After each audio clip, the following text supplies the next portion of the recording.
Selected works from the Figure Ground Reversal project, assignment 3. This is selected works from the Figure Ground Reversal project. We're going to look at what works and what doesn't work according to the assignment specifications, and just aesthetically how things are fitting and working, visual pathways, new shapes, what happens when things are reduced and repeated. So the idea is to start with that single motif in the first panel and then split it. So the idea was not to create a repeating pattern or create something that was made of two separate ideas and put together side by side. It was to create a single thing, a single motif that fit the square space, and then split it with an axis in some deliberate and engaging way, and then reverse the color on one side of the axis so that you created the reversal. And you could do it by hand in the first panel or digitally or both. And you were to develop a number of concepts and then select the best based not on personal choice or personal preference, and select the best one not based on personal preference or because you liked it the best, but because it was the best at solving the problem. So again, that's that self-editing thing. Can we recognize what's going to work and what's not going to work to solve the design problem?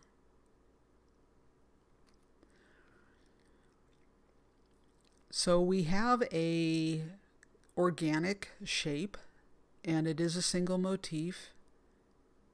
It has a lot of tangency,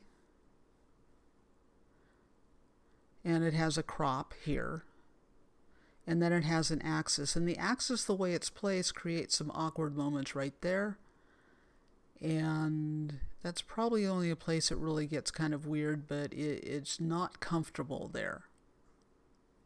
But the colors are reversed on either side, and in the 4-up we see, and we can see this more if we squint, that there is a greater deal of complexity kind of around the edge than there is toward the center. The eye is landing here, and then here, and then here, and then here. And there's some things here that really aren't working because it's only a 4-up, and so we don't have enough repetition to resolve the awkwardness, and that often happens in the second panel. In the third panel, things are repeated enough that they're starting to settle down, and we can really start seeing the proportional differences, the scale in relationship to scale ideas of the smaller cluster of shapes, which is actually what's happening in here, and then the larger shapes, more simple shapes. So more complex area, more simple area. And then we see this division line right here coming through. And this has a tendency to look like the flowers are in front of some sort of cubbyhole, or even perhaps a striped, a black-white striped that's running vertically. But we lose a sense of verticality, and we lose a sense of horizontality at the same time, and everything starts working kind of in a flat pattern. And when we get here, what we notice is that the smaller shapes basically disappear, and what we're left with is a lot of white and a little bit of black, and we notice this kind of hook, and we notice this kind of hook idea that's coming around, and then this little almost triangular shape right here, which is actually this part of the shape. Optical fusion takes place in the 4th panel in a big way. It should feel kind of soft and grayed out. It's not stark black and white. Now I'm going to show you something here. This was started out as hand-drawn and then digitized, it looks like probably in Photoshop, and it's a low-resolution image. And the reason we know that it's low resolution is that there are kind of little, what we call artifacts. There's fringe on the edges of the shapes. The black is darker, there's kind of a dark outline, then it's filled with a lighter color, and then it's lighter, it's whiter on the edge, and then kind of grayed out in the field of white. And you can see the pixelation fairly easily. So this is a low resolution image. This is not the way you want to present things to a client.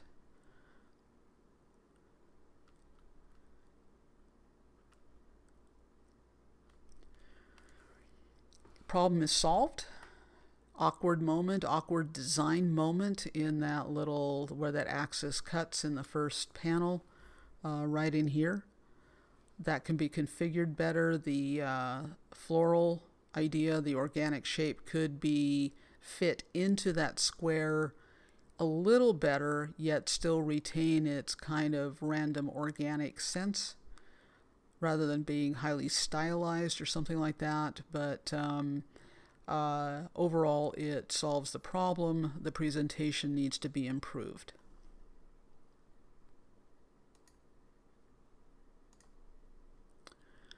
So this is all digital, and it started out as a hand-drawn piece and then was digitized and cleaned up in Adobe Illustrator. And you can see the difference right away in terms of the slickness or the refinement of the edge in Illustrator as opposed to what often happens in Photoshop. And of course, you can go back and forth between Photoshop and Illustrator, but they're very different ideas. One is a vector, the other's a bitmap. And once you bitmap something, you cannot recreate a vector without jumping through a variety of hoops. But vector uses, but the vector software, which is Illustrator, uses Bezier curves, and you control everything. And there's a lot of edge control, and you can really refine things. So Illustrator's used a lot for logo design. It's used quite a bit for surface design. So here we have a design. The figure uses both straight and curved edges, a lot of irregular shape going on in here. Little bit of geometric shape. It has almost a character feel to it. It has almost a character feel to it, like it's some sort of little personality.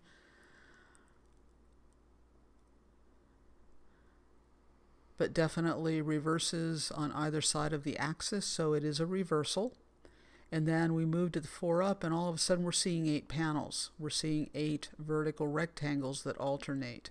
Kind of an interesting design, and could easily perhaps serve as a surface design of its own right.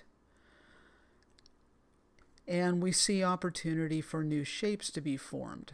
But we become very aware of the straight edges in contrast to all the curved edges.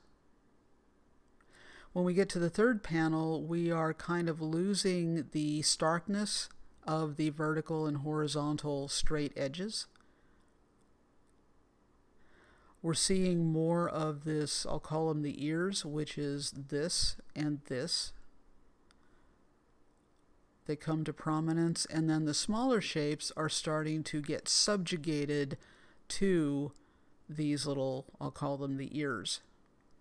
When we get here, this feels very textured. It feels very rough. It almost feels like a knit or crochet pattern that has light coming from one side and then shadow moving off in the opposite direction. It does feel a little grayed out because of optical fusion. It does feel a little grayed out because of optical fusion. But everything blends, and there's nothing that really stands out. There's nothing to catch the eye. We look at it, we get it, we go. So it's interesting how, so it's kind of intriguing. So it's interesting how it goes from a fairly intriguing design in the first panel to a very mundane design in the 4th.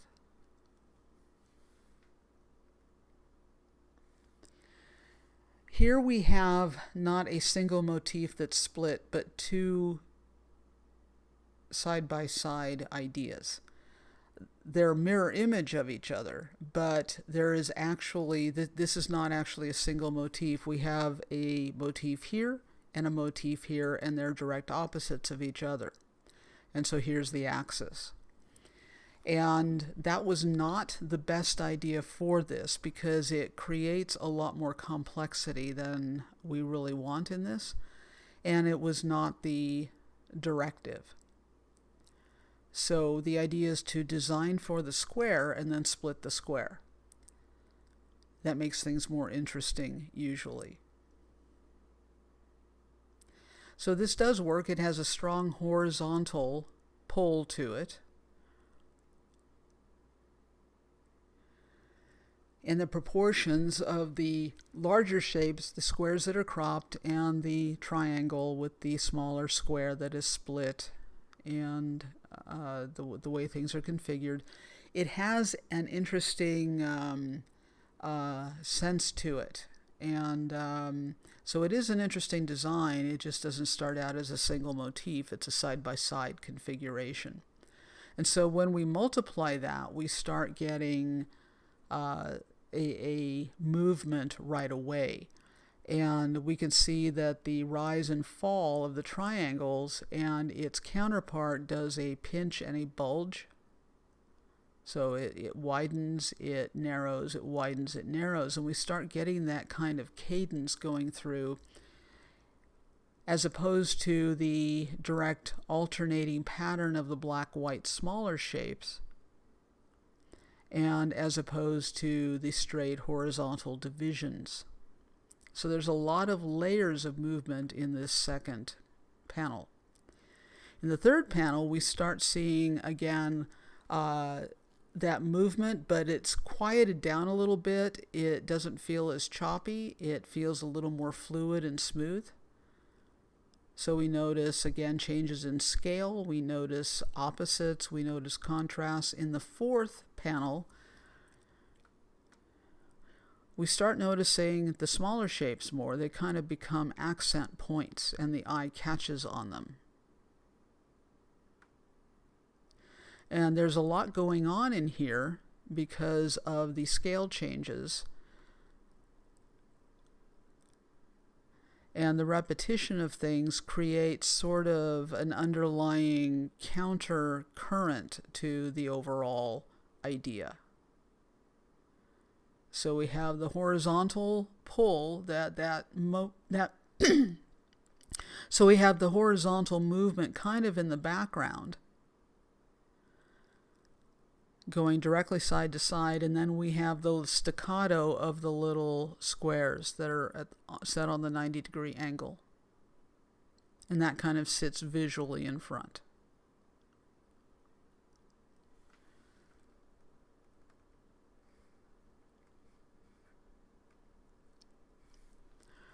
This is a very different idea, again done by hand like the previous one was, and then looks like it was probably scanned or maybe photocopied.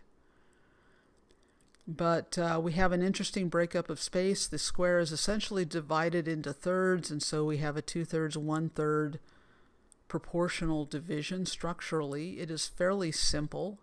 We have this massive kind of curvature goblet idea, and then the straight horizontal, then the diagonals, and then the vertical.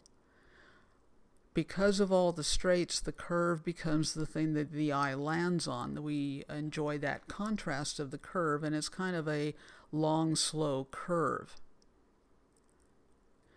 When we get to the second panel, we notice these right away. These aren't as obvious. The curves, the shield is mitigated, its strength is reduced. In the fourth panel, we start noticing the shield again, and so we're noticing this idea, and then we're still noticing these triangles. In the fourth panel, it softens. We notice the curve of the shield, the triangles pretty much disappear. Optical fusion is having a party in the fourth panel. Craftsmanship on this is quite good, and resolving this in a hand-drawn motif, very well done right in here.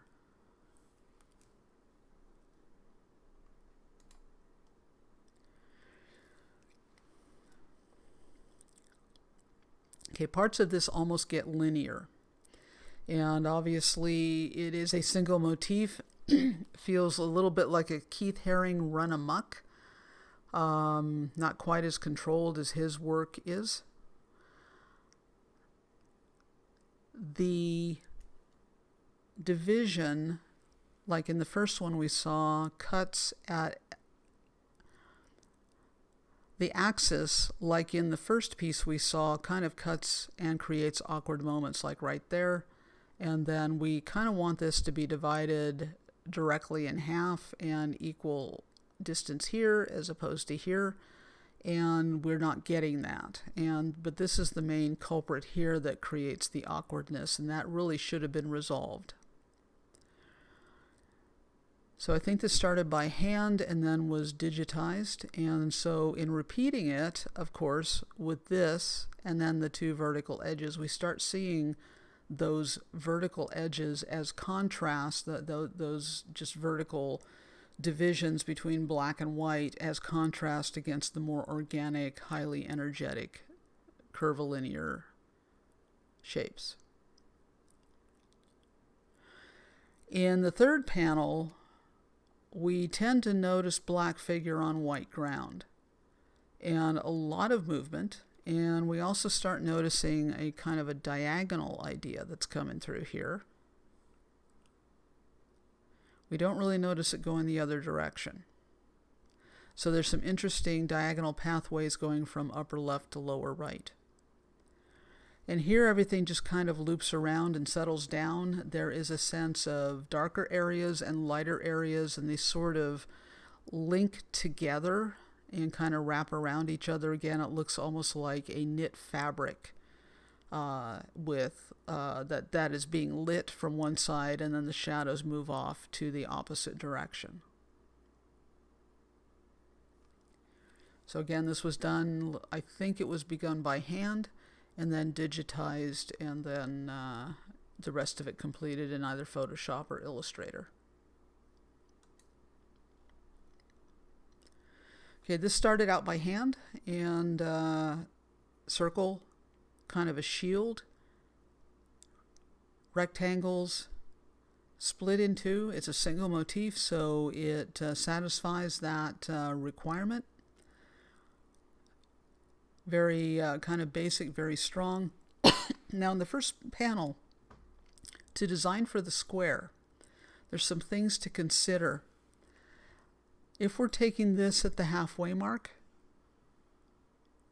what is this distance and what is this distance? We kind of want to see this and this equal, because unless this equals this, we have a sense that it's not balanced. And what is also contributing to that is the narrowness right in here. So this could be a little bit, this could be structured with a lot more refinement than it is. So again, attention to detail. Understanding that when you build a house, you have to put the structure in, or else the house will fall down. You have nothing to hang your drywall on if you don't have the underlying structure. The same is true with design. Second panel, obviously we tend to notice the split circles, but we also notice these little shapes. And we also notice the difference between that curve and the lack of that over here. So there is more curvature here than there is here.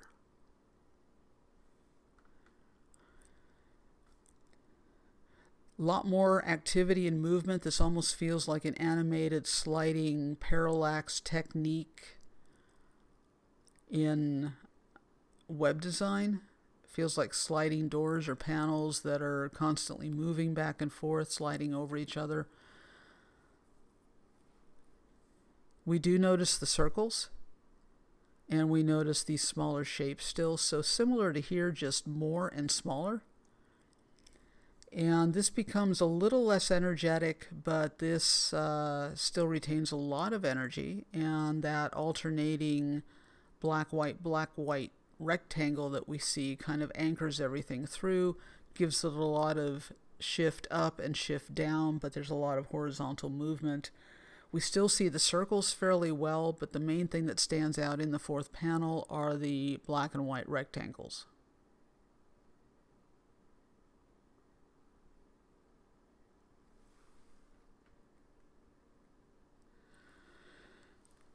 Okay, this sort of a fleur-de-lis, kind of a traditional design, highly abstracted floral. It creates tangency with the edge. It does not really address the edge, top and bottom, only side by side. So there is a limitation on what can happen because it is not fully addressing the edge on the top or the bottom. So in the second panel, this becomes kind of obvious, and these are more complex, but the eye is going right in here because it's framed by these. When we get here, we're starting to see kind of a curved horizontal movement in contrast to the real rigid, precise vertical movement. So if we squint, what actually catches the eye, it's going to be the division between the white and the black. And then the more complex organic shape, that stylized shape, kind of becomes a secondary thing in hierarchy. And that's carried through into the fourth panel. And in the fourth panel, what we're looking at is the verticality, the black-white alternating stripe, and then the more complex floral shape is creating a little bit of a, well, actually it's a lot of diagonal, but we're losing a lot of the detail because of the complexity of the shape. And so the eye is going to catch on the simpler, bolder idea.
Common mistakes that are made with this assignment is using line and forgetting to reverse the first panel, and forgetting to create the reversal in the first panel, so it only reads as figure ground.